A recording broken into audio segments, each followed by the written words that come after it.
Early on in childhood development, I remember, being with your drunken father, and maybe someone related to a church takes you in temporarily.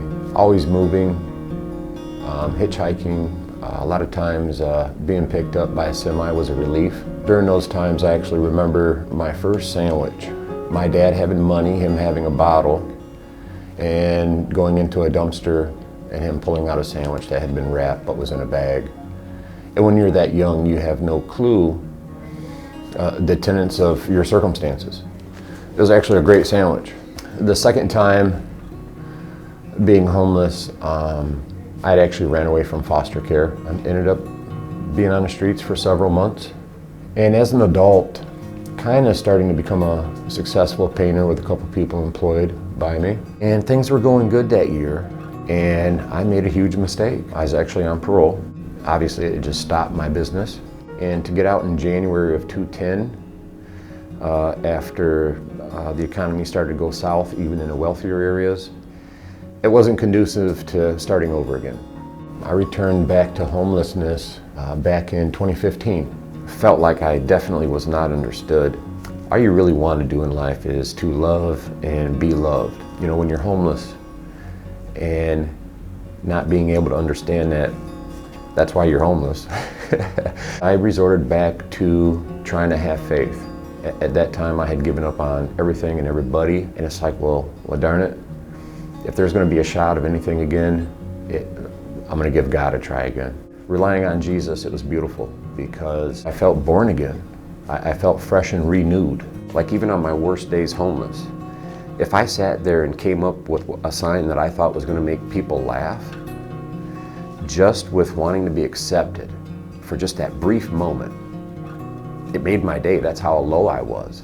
I think when I first had the ability to wrap my mind around achievement, it probably definitely would have come the first time that I had acceptance, like where I felt accepted. Because people wouldn't have known it from the outside looking in, because when I was homeless, I didn't want to be dirty. When I was homeless, I didn't want to drink and drug all the time. There were times when I did, only because heck yeah, I want to escape the fact that I'm aware I'm sleeping under a viaduct today. Like I was so simple-minded back then that when I was homeless holding signs, I was happy to get 20 or 40 bucks on a good day. Allowed me to buy a pack of smokes, go grab a hot dog or something, and actually have 5 or 10 bucks that you could actually do something with the people that were homeless that were lower than you, Are you saying that you would give your leftover money to other people? Yeah. Yeah. And when you think about places like Exodus, there's a big population of people that actually care. Exodus Place has been awesome. The facility, the laundry, the food, people that are employed here or volunteer here that actually care about us.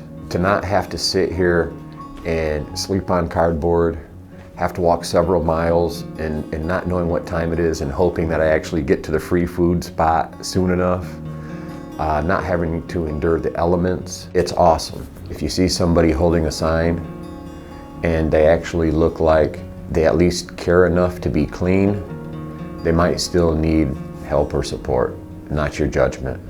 For anybody going through a struggle, I kind of feel bad for you that nobody's been in your corner enough for you to sit there and understand your worth. One thing I can say about my journey with a surety, it's been a long one. But with having said that, if this is roughly the halfway point, it gives me hope in the fact that there is definitely going to be a brighter future.